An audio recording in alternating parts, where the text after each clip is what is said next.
Welcome to The Conscious Resistance. My name is Derek Bros. You are listening to Orion Talk Radio, and you can also catch this program on Liberty Movement Radio. Be sure to go over to oriontalkradio.com and check out some of the other programs that come on before, after, and during the week. Also go to theconsciousresistance.com if you want to find more about what I do. And you can follow me at dbrosLiveFree on Twitter and find my YouTube and all that good stuff at the website. I appreciate everyone who has continued to support what I'm doing. It's been a busy week, a fun week here in Houston. And today's an awesome show. I'm very, very, very stoked about talking with Stefan Molyneux in the second hour of the show. I had the pleasure of hearing him speak and meeting him at the beginning of this year in February in West Texas, Odessa specifically, for Liberty Fest West. And that was great opportunity. Then a couple months after that, I was able to interview Stefan. And yeah, it was a great interview, basically breaking down many aspects of a voluntary society and going deeper with questions like what would we do without the cops, what would we do, in a number of instances. And we're going to go into some of that deeper today, but we're also going to talk to Stefan about gun control. We got a lot of stories to go into today. I believe I've just got word from Stefan that he is ready to come on now. So I think we're going to go ahead and get Stefan on the show in just a second. So please excuse me while I get him online. Yeah. All right. Well, this is exciting. I wasn't expecting to have him on to the second half of the show, but hey, we'll hold off on the news, and we will talk to Stefan Molyneux. I'm going to make sure to get that out right now to everyone if you're listening. Also, you can follow along and talk to me in the chat room. If you go to oriontalkradio.com/cr.htm, you can chat along with me. I appreciate that. And also, if you have questions, you can send them to me that way, or you can tweet them to me, whatever works best. And yeah, get Stefan on the show. Second. Cool. Here we go. We're going to get Stefan Molyneux on the show. He is the host of Freedomain Radio, the largest philosophy talk show on the internet, most downloaded on the internet, I would say. And a great man, author of a few different books, including Practical Anarchy, able to put some very complex ideas into a very easy to understand fashion. So happy to have him on the show and to go deeper with this, because as I was mentioning, some of the news we're going to get into, I guess, in the second hour of the show deals specifically with the results of this Sandy Hook situation, the school shooting out there, and the results of that. And we have we're going to get into talk of gun regulation through executive order from the Obama administration. Also, United Nations using international means to come about trying to have this problem go away. And that's something I wanted to get Stefan's perspective on, because is that really the root of the problem? We discussed this last week. Is this where the problem lies? Getting rid of guns, is that going to fix everything? Or are there deeper issues that our society is facing that we need to go after, that we need to take on, that we can have a more direct impact? Maybe some of those issues come directly from the state itself. So please stay tuned as we get Stefan Molyneux on the show. Last time, just to catch you up, some of the things we talked about were the non-aggression principle, property rights, of course. He talked about one of his one of his segments called "How to Create a Monster" that goes deeper into that, like how do we create these monsters that end up shooting schools or movie theaters and those things up. We also covered how would the government run, and one thing that I really do love about what Stefan puts together, his answer to in his books he goes deeper in theorizing about how this voluntary society, anarchic society could work, as many have done in the past. And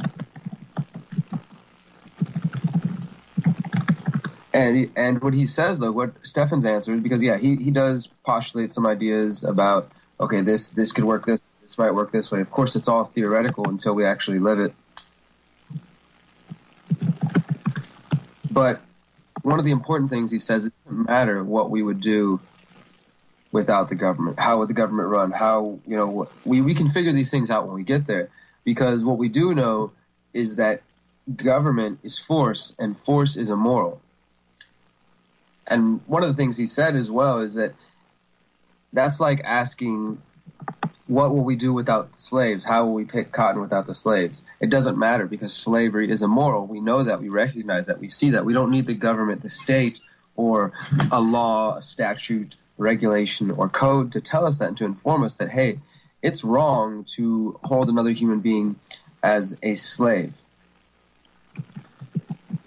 We also went into some of the ideas of the cops and how do you deal with the violations of the non-aggression principle, children, education, and I wholeheartedly agree with Stefan on this thought. This is a quote, a paraphrase of his interview in March. It says that a statist society is actually idealistic because you believe you will create some perfect hierarchy where everything runs great and where criminals will never get in charge. And that's really an argument I tried to bring to friends of mine who are statists. And I don't mean to say statist as if it's like, something of, I guess it is negative. I don't know. It's just to describe that you choose the state as your tactic. And I have friends like this. But again, force is immoral. Believing that the government's going to work out perfectly, that's idealism. Believing in the power of the people, that is evolving and moving forward, and that's what I'm going to choose to do. We're going to take a break here in just a second and bring on Stefan Molyneux. We're going to talk with him the whole first hour, and if he's got time in the second hour after we come back from the news break, we will continue that conversation as well, because lots to get into with him. I'm very excited about this, so please stay tuned. You're listening to The Conscious Resistance on Orion Talk Radio. Be sure to go to theconsciousresistance.com. If you want to tweet some questions for Stefan, you can do that at DBrosLiveFree, or come into the chat room at oriontalkradio.com/cr.htm. Looking forward to talking with you guys. Hope you're enjoying your Sunday. We're going to be right back. This is Conscious Resistance. I'm Derek Rose. You're listening to Orion Talk Radio. The change that we must embrace is not a simple change of political structure or economic policy, but rather a complete revolution of consciousness and awareness within the human mind. We are witnessing the fall of the republic as tyrants try to make us all the subjects. They buy up newspapers, TVs, and magazines as they try to implement a fascist regime. Corporations have been enthroned in the U.S., so all major media outlets are now useless. They steady discredit. Welcome back to The Conscious Resistance on OrionTalkRadio.com. Thank everybody for tuning in. I am very, very pleased to bring on to the show my next guest, Stefan Molyneux. It's the second time I'm able to speak to Stefan. He is the host of Freedomain Radio, author of several books on creating a voluntary society and anarchy. Welcome to the show, Stefan. Thank you so much, Derek. Great to be here. Yeah, thank you for taking some time out on this Sunday to speak to me. I had some issues that I would like to get into and to hear your wisdom on. Last time, sort of an intro to a lot of basic subjects about a voluntary society that I wanted to kind of get out of the way, and that interview turned out great. You guys can find that video on YouTube if you check out Stefan's YouTube channel. And it came basically as a result of many people I know who are kind of right on that cusp of believing in anarchy and believing in, the human potential to live freely and to govern our own lives, but have, basic questions that pop up. So last time we addressed things such as what would we do without the cops? Why is force immoral?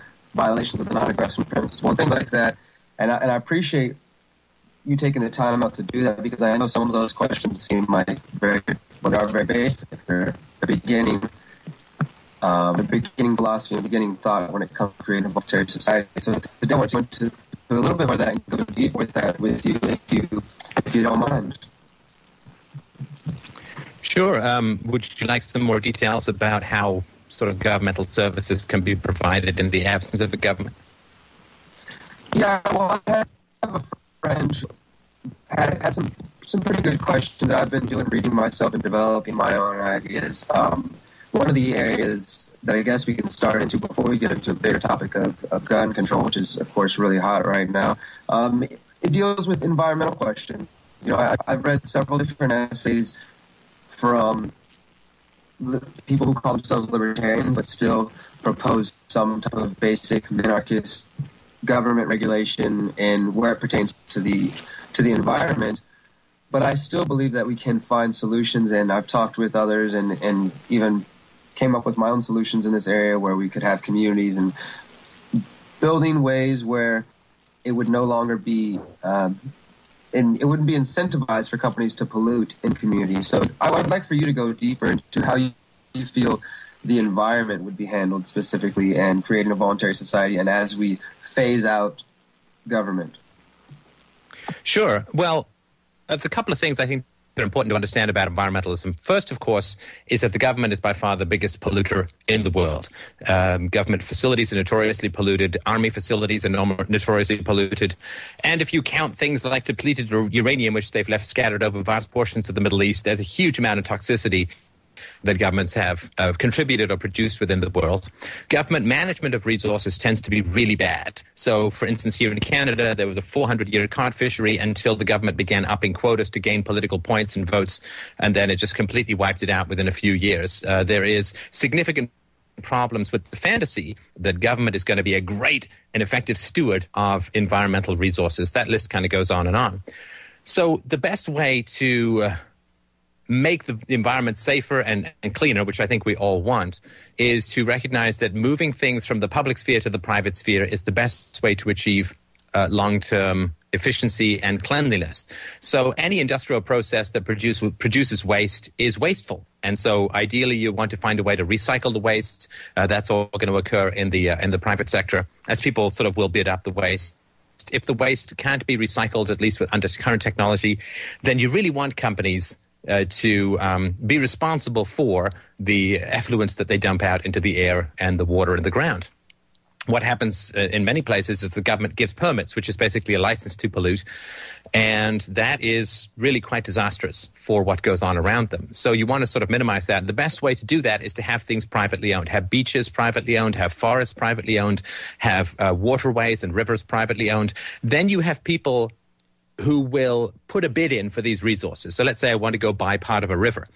Well, I'm going to be able to bid the most for that resource if I get the longest and most valuable use out of it. In the same way, if I'm going to go bid up some forest land, let's say I'm a forester, I want to go bid up some forest land, I'm going to be able to bid the most if I get the greatest long-term value or use out of that forest land, which means I'm going to replant and regrow and so on. Or if I'm buying it because I want it to be a pristine wilderness for people to hike through and take photos, I'm going to get the greatest value if I can keep it clean and pristine. And so once people own something, they take a greater degree of care in maintaining its value. And that value can be economic, like you're using the trees, or it can be aesthetic, like you like looking at the trees and having nature. So once you privatize stuff, you give people an incentive, and in fact, ownership will tend to accrue to those people who can create the most sustainable value out of that resource, whether it's fisheries or a beach for kids to play on or whatever it is. Once people have that, then they will aggressively work to protect their investment. So if somebody pollutes and the pollution comes up on a beach, if it's a public beach, you've got a whole big political process to go through that may or may not work. And maybe the guy who runs the factory is a big friend of the politician or donates a lot of money to the political cause or whatever. And then things are really slow or never get done. But if it's private and it's through a court system, an intermediate system, it's much more likely to be effectively dealt with. So the basic idea is, I would imagine how it works is in a free society, you want clean air, clean water, and so on. And so you would buy insurance for the quality of these things. So if I want clean air, I would buy insurance for clean air. And I would give a company, I don't know, $100 to $200 a year saying that my air is going to be clean. If my air gets lower than a certain level of quality, you all got to pay for me to move or clean the air or find some way of solving it. And through that, you create a company which has a massive, like multi-tens or hundreds of billions of dollar requirement or necessity to make sure that air is clean. And their profit and their paychecks and their bonuses all depend on keeping that air clean.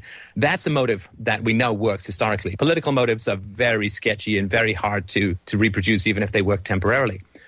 And so if someone creates some pollution plant, then starts messing up my air, well, first of all, they'll try and prevent that, right? So they'll make sure that they'll buy up the land around, or they'll, make sure that nobody puts something too polluting in. If somebody does, even against what they're trying to do to prevent it, then, they have up to the liability they're exposed to minus $1 worth of financial resources to go and combat this. Maybe they buy the guy out, or maybe they say, listen, we'll put scrubbers in, because putting scrubbers in costs us a couple of $1 million, whereas if the air gets polluted with everyone who's insured with us, it's going to cost us hundreds of millions, so we'll do that.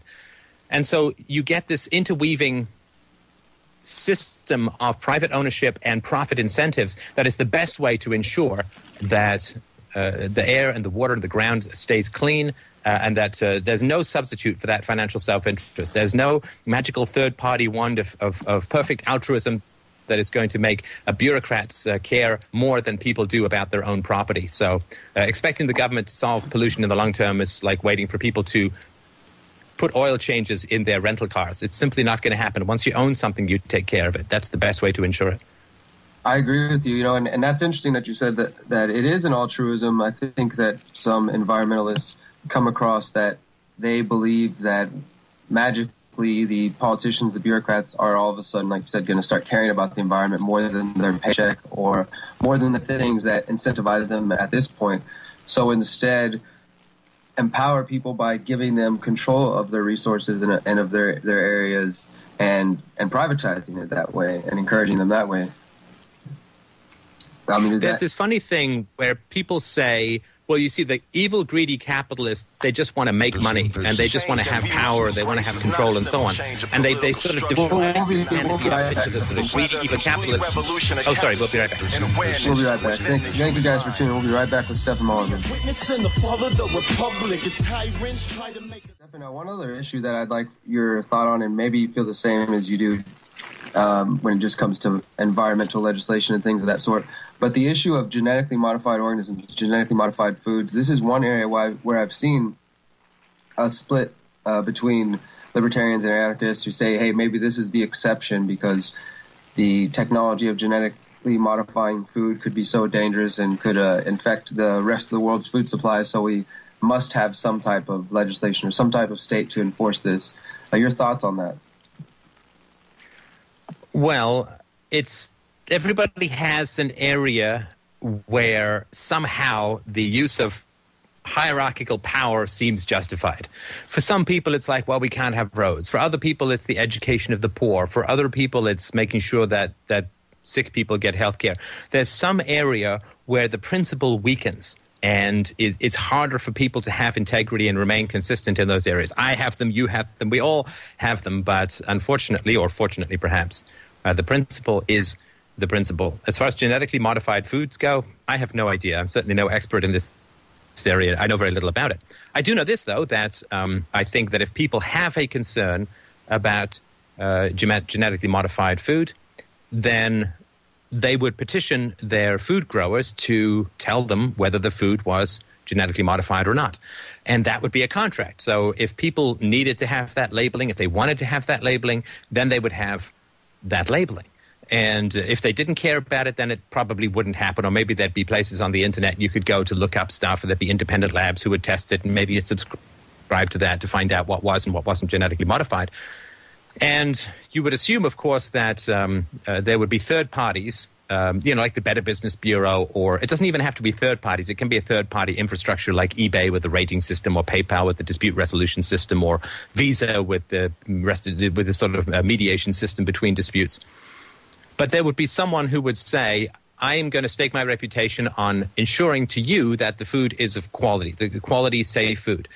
And they will perform their tests and figure out whether the stuff is good or bad, whether food should be irradiated, whether it should be imported, whether it should be genetically modified. They would need to do the test to figure this out. And if you were concerned about that, then you would only buy the food that passed a third-party test. And if anybody found the third-party tests were false, that whole business would go bankrupt. People would sue them. And so they really would want to make sure that there would be high quality. But it would need to reflect customer demand and customer requirements. The moment you get the government involved, people think, well, I'll solve the government, whatever the worst thing is that you can think of, getting cancer treatments to sick, poor, cancer, whatever you think of, the moment you hand it to the government, it becomes a political issue. It becomes a political issue that will be arbitrated not according to how you want it or how I want it, but according to the most powerful interest groups. As soon as you begin to get food regulated and legislated by governments, then the food industry will hijack whatever process you've got in place and will start to give the politicians donations, will start to populate the regulatory agencies with this revolving door of their own people. This is why financial regulation hasn't worked. This is why food regulation, this is why drug regulation hasn't worked. You've got an FDA that seems to have very little problems with psychotropic drugs being given to 5-year-olds. So all of this stuff doesn't work. There is always this belief that there's a magic wand, and if I just find this magic wand, all these other problems I'll let the free market. This one problem has to be dealt with by government, but you just turn it into a political thing. It's going to get hijacked by the people who have the most power in the room. That's not going to be you. It's not going to be me, as Harry Brown used to say.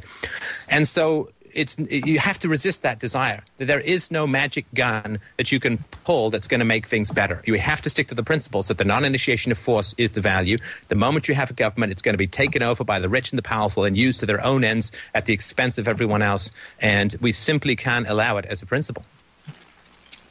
Exactly. And you know, the situation you're describing there with the revolving door, see, that seems like what we have because we allowed the state to get involved, like you said, through the FDA or through the USDA. When it comes to companies like Monsanto who deal in genetically modified foods, those are the same people that work for Monsanto that are appointed by the Obama administration or any other administration to high positions of office working directly in the FDA, where then they can then push their product further into everyday Americans' lives, you know, basically taking away our power of choice to choose, do we want genetically modified products or not?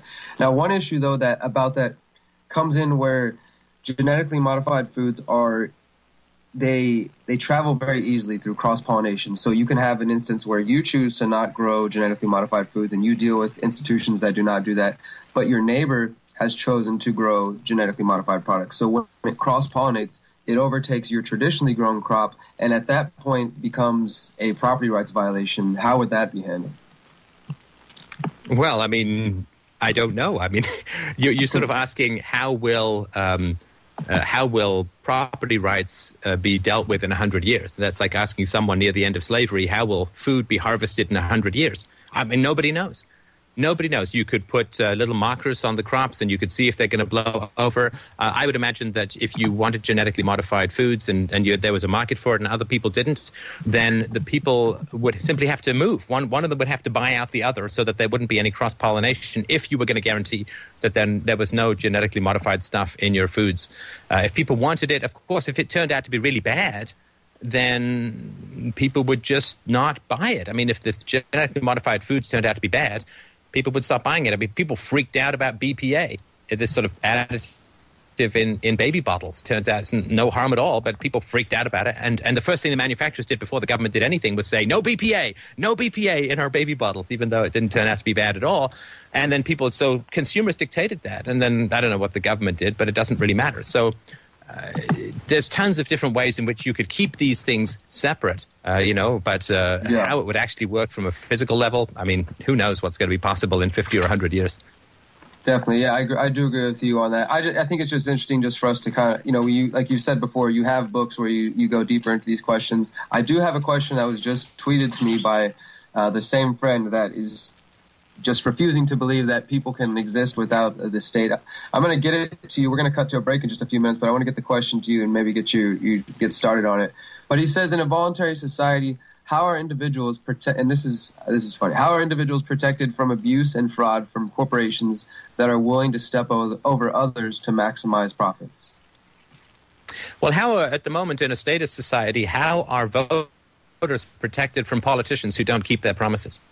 I mean, if fraud, for instance, is really important. So George Bush says we don't want to do any nation building, and then he goes out and starts this war, kills 1 million people so far, burns up trillions of dollars. There's now 20-plus million veterans throughout the various wars over the last 40 years in the U.S., causing untold amounts of devastation, trauma, abuse, violence, alcoholism, drug addiction, and so on, because politicians don't keep their promises. The politicians like Barack Obama said, you see, raising the debt ceiling is unpatriotic. It's harmful for the next generation. First thing he does, or maybe third thing he gets into office, he raises the debt ceiling. He's going to close Guantanamo, don't you know? He doesn't end up closing Guantanamo. They're going to find out who was responsible for the financial crisis of 2008, and heads will roll. And now, 3,000 Occupy Wall Street protesters are in jail, and not one single executive from any of the firms. So the idea that somehow we have a problem called corruption, deceit, and lying and fraud that is somehow solved by the government, which has the power to sell off your children before they're even born,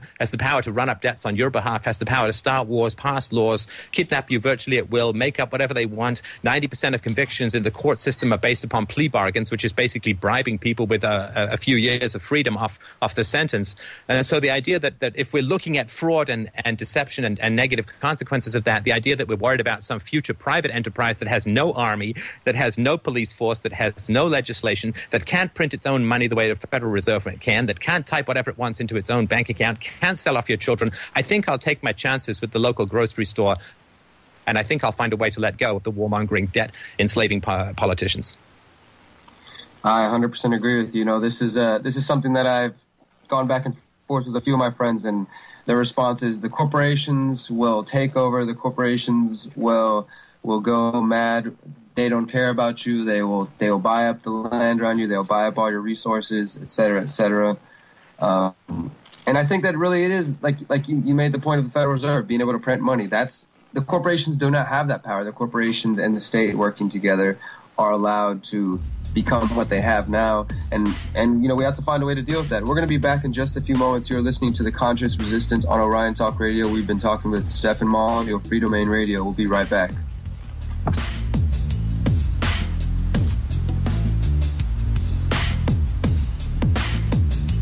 With Stefan Molyneux, we've been talking about the environment. We've been talking about corporations running rampant and whether or not that is a greater enemy than the current situation we have, which is the state and corporations running rampant together. Stefan, one other thing I wanted to get your viewpoint on, because you've done a lot of work talking about. I mentioned earlier in the show your segment on how to create a monster and how important it is that we focus on children's rights and empowering children so that we're not creating the next generation that needs the state or wants to be ruled in that manner. And we're seeing the results, I believe, of the upbringing by the state and the overuse of pharmaceuticals and things like that when it comes to these mass shootings, these school shootings. I'd like to get your opinion on that. I know you probably watched the estimates the estimates seem to be that about 90% of school shootings involve these SSRIs, these psychotropic drugs. The science seems to be pretty clear that there is no biological basis for what is commonly termed mental illness. There's no test for it, there's no brain scan for it, and so on.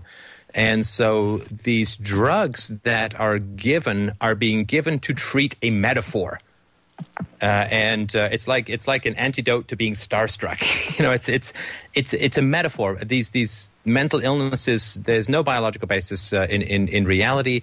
So they're sold to kids like, well, it's like you have diabetes and you need insulin. Well, but there are tests for diabetes. The objective, they can find a broken bone on an x-ray. There are blood tests. There's nothing that can be looked at to find these kinds of issues. And the medications themselves are extremely dangerous. The FDA recently put on the black label warning on these, particularly for younger people, that they can cause murderousness, suicidality, and psychotic rages and dissociation. I mean, just wretched, wretched stuff. I don't think that people are fully apprised and informed of the risks and dangers, the addictive qualities of these, how hard it is to get off them, and the fact is that they're not being treated for anything real. So what are we doing? Well, fundamentally, I think my argument would be that society is really not working for children. Our society sucks for children in many, many ways. The rise of single parenthood is astoundingly high and really catastrophic for children. I mean, multiple times more likely to end up in prison, be a rapist. 85% of kids in prison, young people in prison, grew up without a father. It's catastrophic to have a single-parent household for kids, particularly the fatherless home with the boys. That sucks.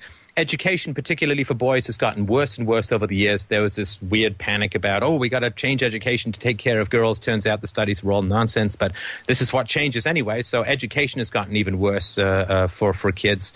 So, both parents are working. Even if there's a two-parent family, kids don't want that. Kids are stuck in daycare for, 8, 10, 12 hours a day. Kids are then stuck in these just terrible, boring, ridiculous, embarrassing, idiotic, violent schools.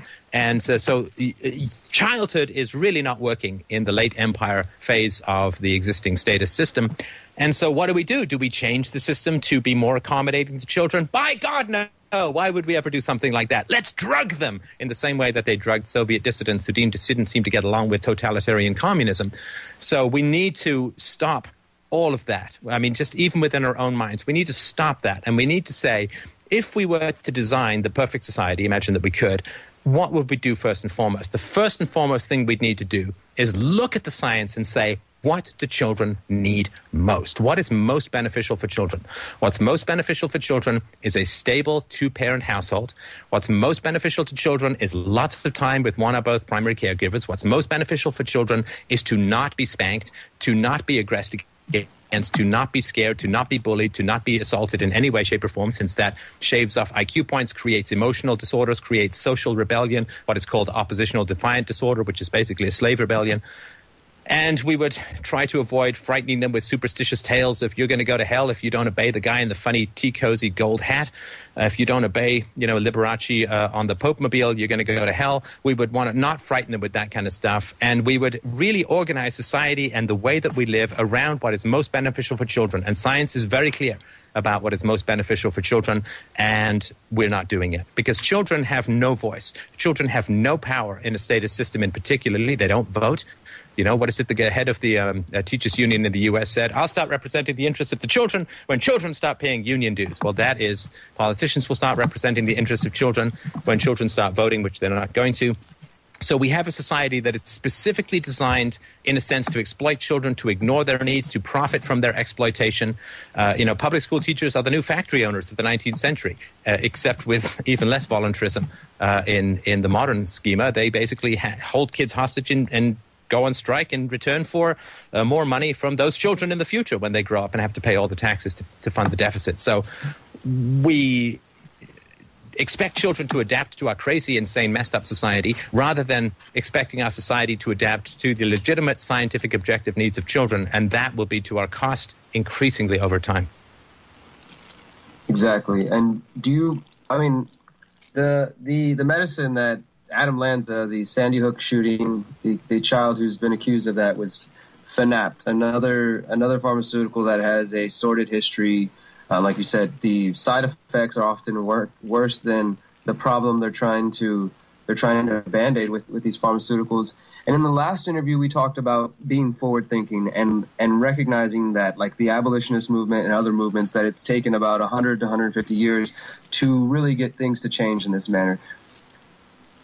In 100 to 150 years, if this message is caught on the message of not only liberty and freedom for all, including for children, and empowering children and building a community, a society around that instead of the opposite of what we have now and with the state, I think it's very possible that we could rid ourselves of gun violence and of all these things that come from societal ills, instead of working towards taking the guns away from the people. Because really, there's a lot of fear being propagated through the media right now, as I'm sure that you've seen yourself, about the solutions for the gun control, and people on the other side worried about the government coming for their guns, which I think is a real worry and is not a solution. I mean, where do you see us headed in this solution? Do you think that it's possible that we are waking up people to empower themselves and can stave off this fear-based, state-ruled society? Yeah, and I think certainly where society goes is where the most energetic and willful are going to take it. Just a note, I reported originally on this medication that the Connecticut shooter was on. Apparently that was a hoax. Somebody was calling in pretending to be an uncle. So I just wanted to sort of mention that does appear to be a hoax. That doesn't really diminish the reality of these medications as being, I think, extremely dangerous. But yeah, I think we will get there inevitably. I think we need to get there a lot sooner. And a lot more quickly. When technology was growing slowly, we could afford multi-generational social change, but technology is growing so fast that we really don't have a lot of time for this intergenerational change. And, let's take 150 years. I don't think we have 150 years. The government has done almost nothing to regulate the technology industry because they know that if they regulate it, then, like, if Canada regulates and America doesn't, then Canada's technology industry will fall behind, which means fewer surveillance goodies for the state being produced by the free market. So they don't mess in areas where they really need to get their toys from, and that's the software industry and the technology industry. So I think that we are going to have to move very aggressively and very rapidly forward in promoting peaceful and non-violent and property rights respecting solutions to these problems. And it's going to cause more such social upheaval in many ways than things did in the past, because in the past you could kind of wait for a long time for these changes to occur. But we are in a race with the bad guys who have increasing amounts of technology, surveillance technology, control technology, financial control technology, and so on. Of course, their hostility towards cash and their hostility towards non-electronic transactions and so on is all part of trying to gain these kinds of control. And so sadly, we don't have the time to take it slow, nice, gentle, and easy. And we have to be more confrontational, and we have to be more aggressive. I don't mean obviously violent, but I mean we have to be more assertive with the value of nonviolence and less patient with people who continue to want to use aggression to solve social problems, because time is running out, and it is a very deadly race that we're in. I agree, deadly race. But and you come on the follow everything you do, and there are plenty of people through my show who look to your work and the ideas of a philosophical, intellectual awakening when it comes to anarchy and creating a voluntary society, who are empowered by this work. And I'm just happy to be contributing to it alongside you and many other great people. So thank you for everything you do, Stefan. Thank you very much, Derek. It was very enjoyable. Well, I'll talk to you soon. Take care. That was Stefan Molyneux of Freedomain Radio, everyone. Please be sure to go check out his YouTube channel, check out his programs. His show is one of the most downloaded on the internet. I'll be back. This is The Conscious Resistance.